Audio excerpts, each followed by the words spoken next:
everyone. So for the first, the constant first difference I discussed the linear function.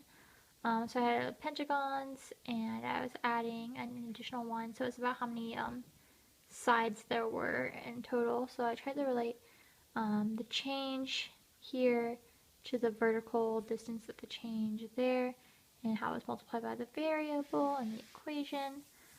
Constant second difference, I don't know why I had a hard time thinking of something that I was like, wait, it's like quadratic kind of thing, so it's like squared, so I started thinking in squares.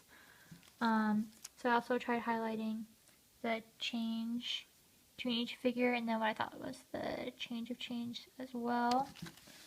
So then I have that same amount highlighted in here that was in the picture as well as the change in the change. I had a harder time with finding it in the equation with this one because I did this equation based on the picture of the area. So I was like, each side length is n plus 1 and then you're taking out the 1.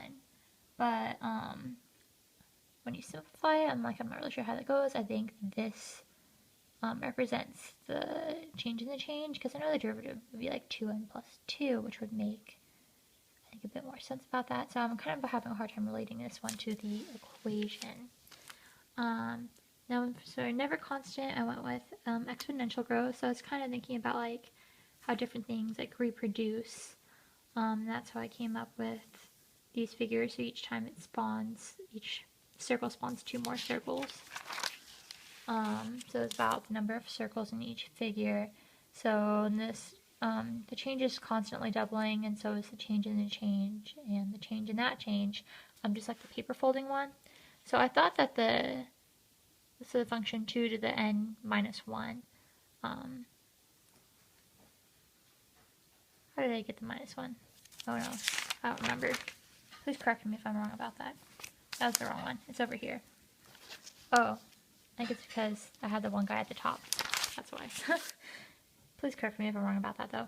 I saw the change, the doubling nature is the 2 and the exponent there is the change. And then I also had some other notes about whether some things I'm not sure about still, kind of struggling with. And then for a different rate, I chose the square root. So the figure number is the same as the area. I'm trying to determine what the side length is for the next figure in the pattern. So it would be the square root of that function. And then it's actually increasing, but at a decreasing rate, which is shown as the negative change here.